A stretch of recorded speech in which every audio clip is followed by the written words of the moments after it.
Let's my global news. Paschim Asia में America Iran संघर्ष जारी है, जहां लगभग 2 हफ्तों तक लगातार रात के हमलों के बाद आज कोई नया हमला नहीं हुआ। राष्ट्रपति डोनाल्ड ट्रंप ने कहा है कि अमेरिका लॉक्ड एंड लोडेड है, लेकिन ईरान से बातचीत जारी है और बड़ा हमला जरूरी नहीं हो सकता। उनका कहना है कि ईरान डील चाहता है, लेकिन अभी तैयार नहीं है। अमेरिका उसे परमाणु हथियार नहीं रखने देगा और इजरायली प्रधानमंत्री बेंजामिन नेतन्याहू अगले हफ्ते अमेरिका जाएंगे।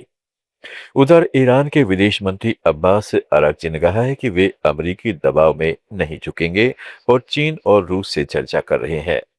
तेहरान मध्यस्थों के जरिए प्रस्ताव की समीक्षा कर रहा है और इसराइल के नए लक्ष्यों की सूची तैयार कर रहा है। ईरान के स्वास्थ्य मंत्रालय के अनुसार युद्ध में 3,400 से ज्यादा लोग मारे गए हैं, जबकि अमेरिकी सैनिकों में 18 मौतें और लेबनान में 4,000 से अधिक हताहत बताए गए हैं। इस बीच हूती विद्रोहियों ने सऊदी अरब के जीजान पर मिसाइल हमले का दावा किया। जवाब में सऊदी ने हुदैदाह और कामरान द्वीप पर हमले किए। हूथियों ने लाल सागर में सऊदी जहाजों की नाकाबंदी घोषित की और सऊदी ने यानबू रिफाइनरी पर हमले रोक दिए।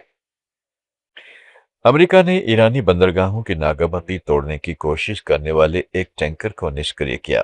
हरमुज और बाब अल मंदेब में तनाव बढ़ा हुआ है, जबकि ईरान ने एक हमले वाले जहाज से 28 भारतीय नाविकों को बचाया है।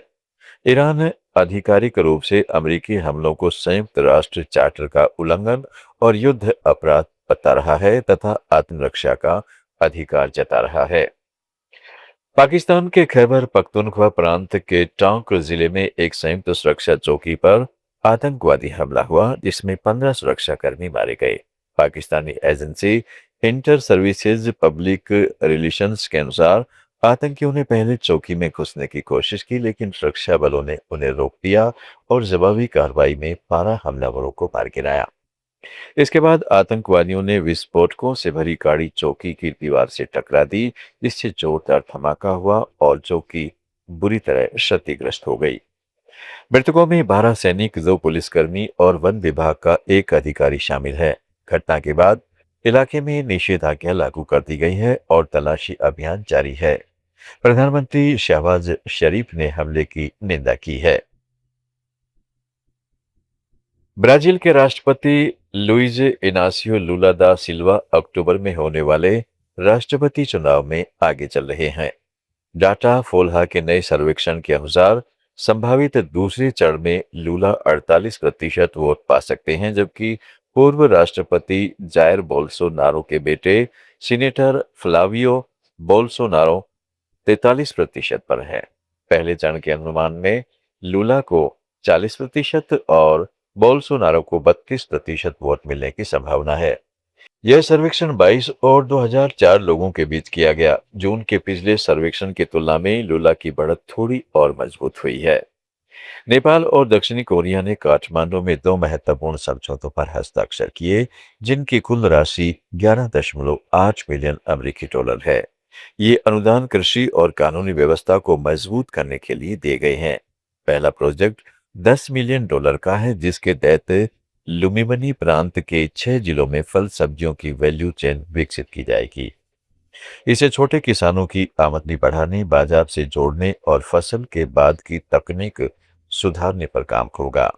दूसरा प्रोजेक्ट 1.8 मिलियन डॉलर का है, जिसमें नेपाल के कानूनों की जानकारी के लिए एक डिजिटल सिस्टम बनाया जाएगा, ताकि आम लोगों को कानूनी दस्तावेज आसानी से उपलब्ध हो सके।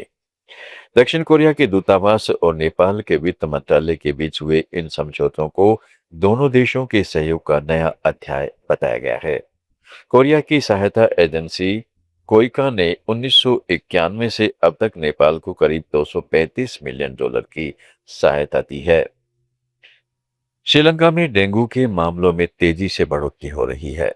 नेशनल डेंगू कंट्रोल यूनिट के अनुसार इस साल अब तक 80,905 मामले दर्ज हो चुके हैं, जिनमें से जुलाई में ही 25,530 मामले आए हैं। डेंगू से हुई मौतों की संख्या बढ़कर 61 हो गई है। सबसे ज्यादा मामले गम्पाहा जिले में 17,135, कोलंबो में 16,140 और मात्रा में 5,574 दर्ज किए गए हैं। ग्लोबल न्यूज में आज इतना ही। जुड़े रहें लेट्स बाइक के साथ।